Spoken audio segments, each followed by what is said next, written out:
We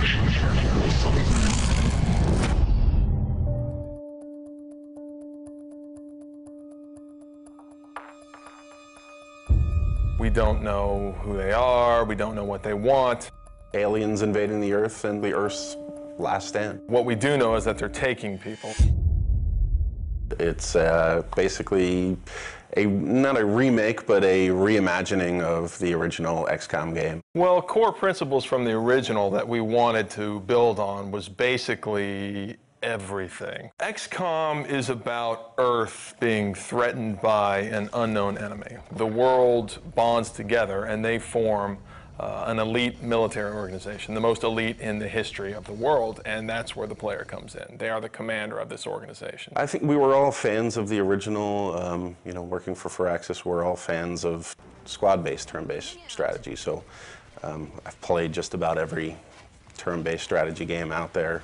I think we all had a lot of ideas and things that we wanted to do and things we liked about all of the games that we played in the past.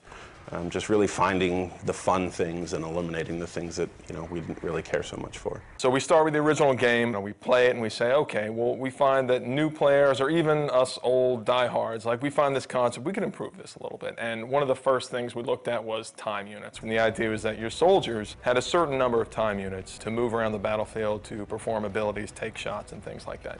And actually, it worked great in the sense that you had this resource that you were hoarding, and that you had to be careful, because when you spent too many, you could find yourself exposed and in dangerous situations. So there's this great risk-reward mechanic.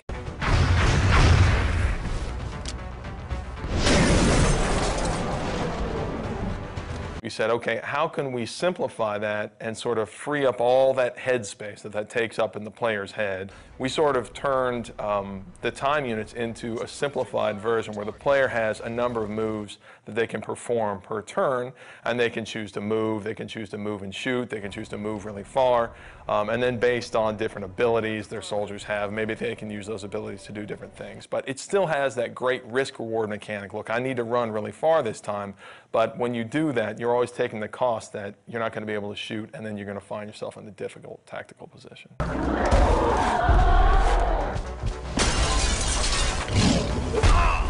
The other big thing I think that we did was we added cover to the game. Now tactically you have a lot more important decisions to make based off of being in low cover and high cover, flanking aliens. So in some ways we feel like we made the game more tactical. One of the advantages I think we have as a turn-based game is that we can move the camera around wherever we want. If you're making a game that has real-time response, players get really upset when you take control away from them. Well, we do that every other turn. There's been a very cinematic approach to the game that we're making now that wasn't available then, simply because we can move the camera around and take advantage of the fact that we have a 3D game. We're still leveraging the 3D and the tech that we have available now to make it a much more compelling experience, I think, visually than they were able to do back then. The Glamcam was our way of kind of making a turn-based strategy game sexy. It was a way for us to take the camera and put it in the environment in a way that kind of got you out of the normal gameplay mode, but let you see things a little clearer and a little more up close and feel like you're a little more part of the action. The idea is that when your soldier goes to take a cool shot, then the camera can drop in, and we've got these great dramatic scenes where, you know, your sniper's lining up this super long shot and you'll see it fall right down the barrel. And what that does is it allows a little more of an intimate connection between you and your soldiers. And of course it increases the drama of the actual combat. And the Glamcam is a great way to do that. That's just one of the ways that we sort of get the camera down there so the player can sort of see combat from their soldier's perspective. The base was a really unique challenge for us to design. When we started on it, it was flat and more like a level in the game.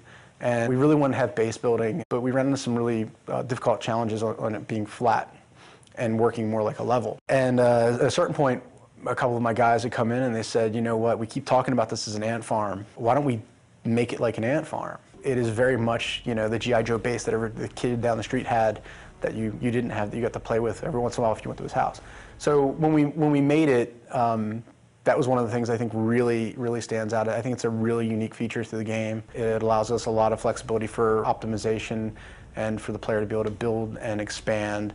And it's a really different, I haven't seen represented that way really ever. And on top of that, they're actually expanding the structure, customizing the facilities that they're adding to their base. We want them to be able to see their soldiers interacting and their scientists, and so I think it's this really neat moment where you get into the game and you have this physical structure that you've customized and you've made the decisions about what you want to focus on, and then you can see your soldiers that you've leveled up and you've grown attached to, you can see them interacting, and it's something that I think we're really proud of. We're really excited for people to see.